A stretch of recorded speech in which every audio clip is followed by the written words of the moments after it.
Selama ini manusia Indonesia kita lebih banyak diisi otaknya, hati sering kosong, agama dangkal, akidah rapuh, moral rendah. Memang kemudian muncul banyak orang-orang pintar, cuma sayang tidak benar. Indonesia kita bangkrut, Indonesia kita terpuruk, Indonesia kita sakit parah kalau diurus orang yang cuma pintar tapi tidak benar. Kita perlu orang-orang pintar, tapi kita lebih perlu orang benar. Jelas? Kalau cuma pintar tapi tidak benar, itu yang sering saya sampaikan, nanti disuruh ngurus beras malah nimbun beras.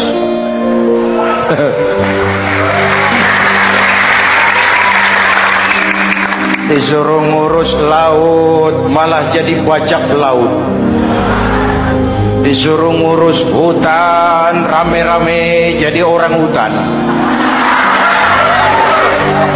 Jutaan hektar hutan Indonesia kita ini merupakan kekayaan sumber daya alam kita yang harus digunakan bagi sebesar-besar kemaslahatan rakyat.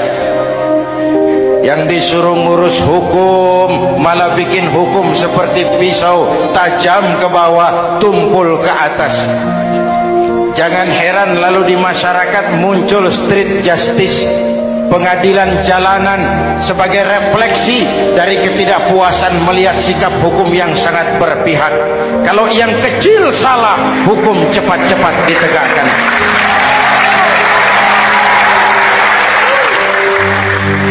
Lihat saja sekarang ini, kalau orang terkenal, banyak uang, punya masalah, antri yang bela. Betul? Tapi saudara lihat si Marsinah di Jawa Timur, si Sengkon dan Karta di Jawa Barat, si Udin Bernas wartawan Jogja terseok-seok mencari keadilan, sampai hari ini urusannya masih remeng-remeng. Kenapa bisa begitu? Jawabannya sederhana, tidak ada fulus. Ada fulus mulus, tidak ada fulus manfus. Betul? Jangan sampai para penegak hukum kita terjebak pada lagu baru, maju tak gentar membela yang bayar. Biar bertentangan dengan nurani, biar bertentangan dengan public opini, biar bertentangan dengan rasa keadilan. Siapa yang bayar, itulah majikan. Mau benar atau salah, belain terus. Kalau seperti inilah hukum kita, mafioso keadilan akan tetap gentayangan. Hadirin yang saya hormati, 13 tahun beliau berjuang di Mekah, meluruskan keyakinan, memantapkan akidah, meneguhkan iman. Dari situ segalanya dimulai, dan ke situ segalanya akan menuju. Intan paling mahal, mutiara paling berharga, tidak lain adalah nilai-nilai keimanan. Kalau itu sudah tergadai, apalagi yang bisa kita banggakan dalam kehidupan ini? Kita merasa harta kita berharga, belum ada artinya ketimbang iman. Kedudukan kita punya nilai pun belum ada artinya ketimbang dengan nilai-nilai keimanan. Itu intan paling mahal, itu mutiara paling berharga. Harta baru ada manfaatnya kalau dilandasi dengan iman.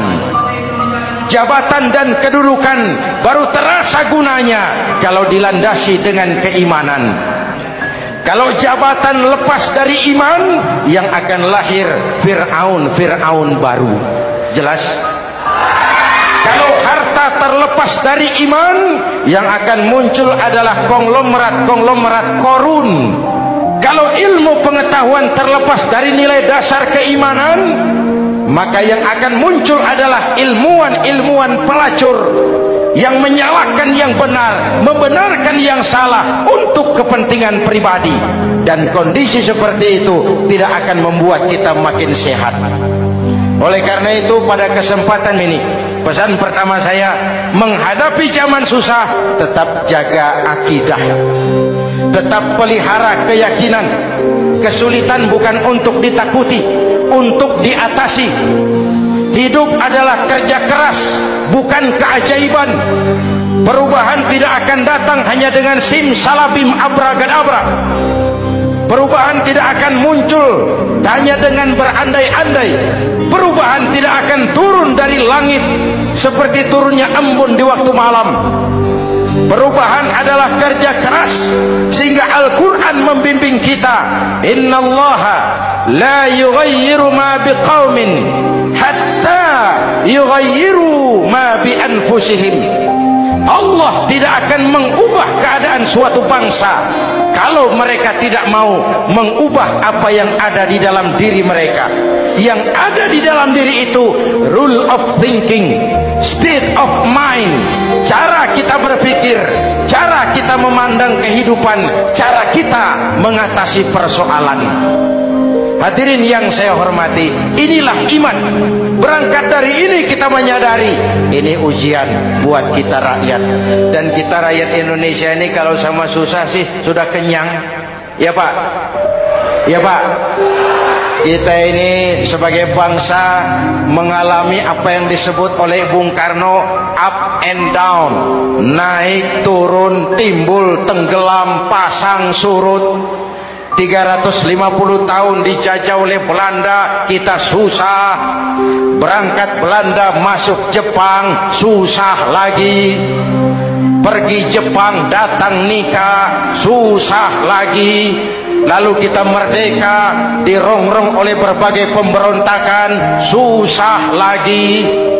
Makan bulgur, antri minyak. Lalu PKI berontak, susah lagi. Muncul orde baru, lama-lama susah lagi. Orde baru selesai, naik reformasi, mulai repot nasi, susah lagi.